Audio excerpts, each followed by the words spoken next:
Hello and welcome back to Deus Machina Demonbane. Come on, just abandoning her like that would have left a bad aftertaste. I wonder if that bad aftertaste isn't the cause of all your misfortune.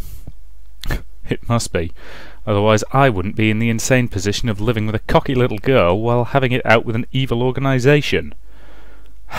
Damn it. I toss a bath towel to the girl, but it just lands on her head. Dry yourself off or you'll catch a cold. But she just stands there, like she doesn't hear a word I'm saying. Sighing, I dry the girl's hair roughly. She doesn't move while I'm rubbing her head. She just goes with it, not even showing the slightest sign of discomfort. Okay. Well, next problem is... My gaze drifts lower, but I quickly avert my eyes. Her breasts are clearly visible through her tattered clothes. Yeah, it'd be bad to have her walking around like that. Sorry, Al, can you help her bathe and change? Why me? I can't do it, right? Look, come on. I said change, but there aren't any clothes in this apartment that'll fit her. Guess I'll have to lend her one of my shirts. It'll be too big for her, but that can't be helped. I lead her from the corner to the bathroom, and when I take her hand, I see her wrists. Hey, you! Turn around! Unless you want to become a sex offender. I hear them enter the bathroom, and I wait, listening to the sound of the shower. I try to cover up my depression with a sigh. After a little while, Al comes out and calls to me. Kuru, you can turn around now. Cool. Wait! Give her some pants. Too bothersome. Bothersome? She's like a fetishist's wet dream. Dressed in nothing but a man's shirt, the girl is standing like a mannequin. And even though she's in front of a man who's a complete stranger, she isn't showing the slightest sign of caution. I'm not even sure she really knows what's going on. That aside, did you notice? Al whispers to me, out of the girl's earshot, and I whisper back. Yeah, I saw her wrists. It's not just that, it's her whole body. I have to keep my rage in check in front of the girl. Scars on her wrists. Looks like she was bound with chains, or something. And Al must have seen the marks of torture all over her body. See? I told you this would be trouble. I don't like this one bit. This is Arkham City. I know things like this aren't rare. Darkness lurks just outside the light. But even through evil things that are happening right next door, no one tries to see. Paying no attention to the warped things, everyone is desperately trying to seize their own tomorrow. I can't blame them. Detachment is necessary to live in this city. But despite that, I can't tolerate injustice when I'm faced with it. Even if I have become a sorcerer, there isn't much I can do. All I can hope for is to save the few unfortunates who do cross my path. I can't let myself get depressed. I pull myself together, and I talk to the girl. Miss? Look, come on, snap out of it. I'm Deus Kuru. This is Al. What's your name? Seriously, Kuru? You're leading with seriously snap... Oh, sorry, come on, snap out of it. Have you considered dropping this woman off at a police station? Let's face it, we know there's at least one police officer in this city who takes his job seriously. Admittedly, works for a guy who I've deliberately given a stoner voice to, but, you know... Nothing. I guess she is completely out of it. Well... What now? Lisa runs an orphanage. She must be good at this sort of thing. I suppose I could go talk to her tomorrow. While I'm making plans, I suddenly realise that the girl is staring at me.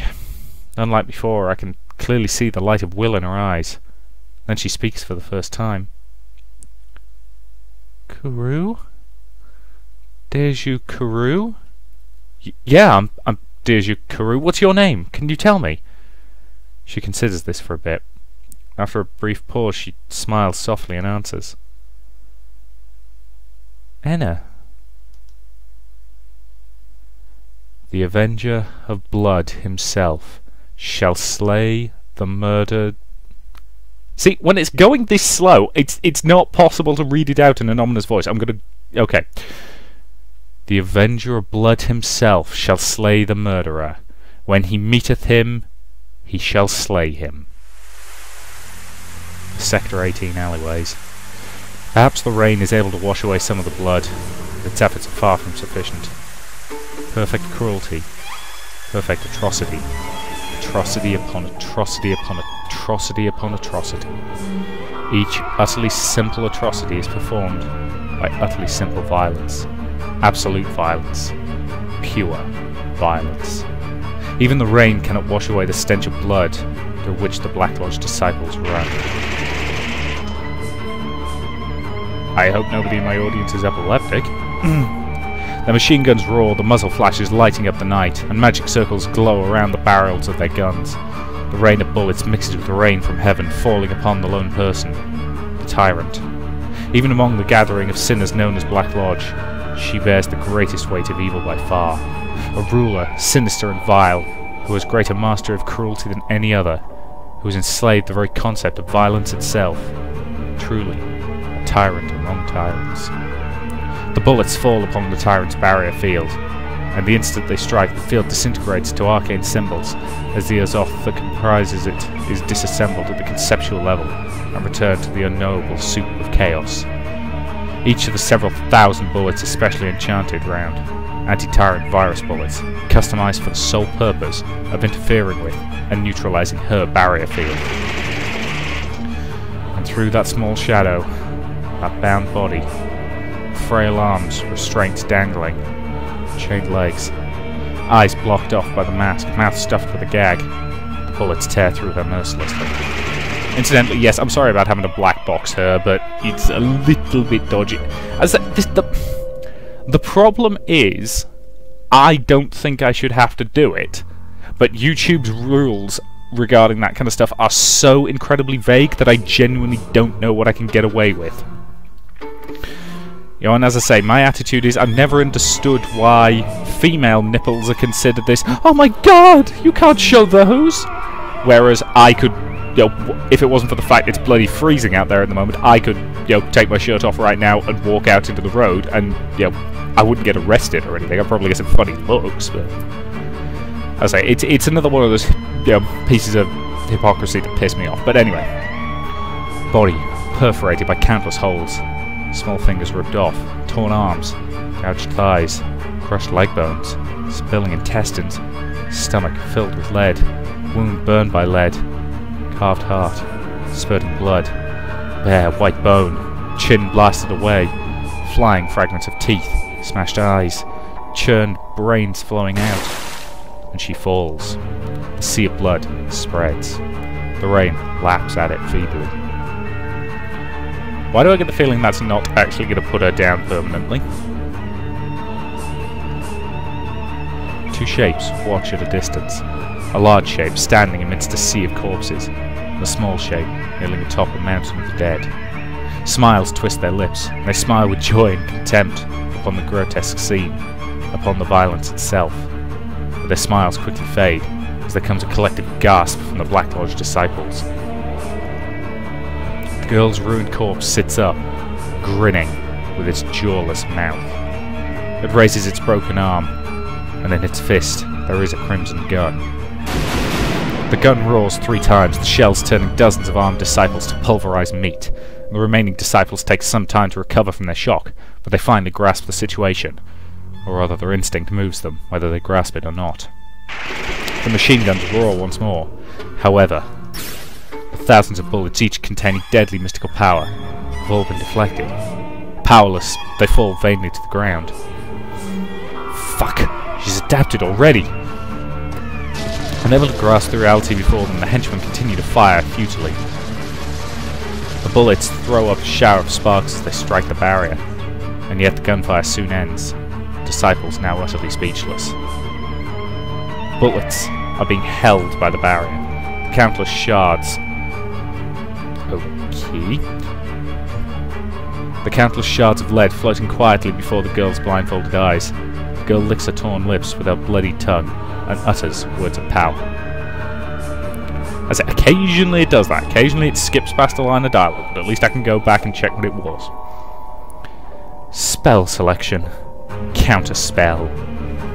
The hovering bullets all begin to move, bouncing haphazardly off each other as they drift into an enormous circle. The circle whirls, rapidly shifting into a dragon of metal. Undulating and coiling wildly, the dragon leaps upon the henchman from whose guns it was born. The raging tornado of lead consumes the men. The storm of animated bullets pierces, tears and crushes them, reducing their bodies to a mist of blood that becomes one with the dragon. Its bloodlust unsated, the black and red dragon cuts through the rain and falls upon the two observers. Oh. The ground erupts as the two leap back, unleashing their own power upon the bullet dragon, and from the smaller one bursts a gust of dark wind. From the larger surges an explosion of raw magic. Their power strikes the dragon mercilessly. The dragon loses its shape, scattering bullets and blood across the alley. The girl's spell has lost its power. As though time is being turned back, the girl's body is regenerating.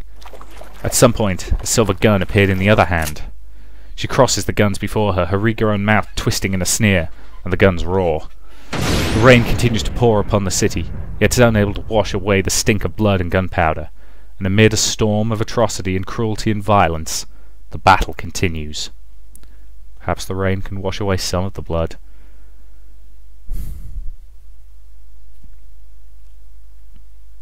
Damsel, I say unto thee, arise. The morning snooze, it's one of life's greatest joys. Yet even this modest luxury is suddenly and brutally crushed. Kuru, it's morning! The sudden heavy impact catches me completely by surprise. It lands right on my stomach, crushing my solar plexus, and a voiceless cry of gut-wrenching pain wheezes from my throat. I fight back the pain, my mouth flapping like a landed fish, and open my eyes to figure out what's going on. There's someone on top of me. The girl's arse is pressed heavily upon my gut. Realizing that I'm awake, the girl smiles brightly. Well, she is terrifying. I think it's the fact she only appears to have one tooth. Ah, you're awake! Good morning, Kuru! What? Short red hair, slightly messy, face glowing with innocence, lively eyes glittering mischievously, petite body, perhaps slightly larger than Al's. I know this face. I mean, look, it's the girl we brought in yesterday. But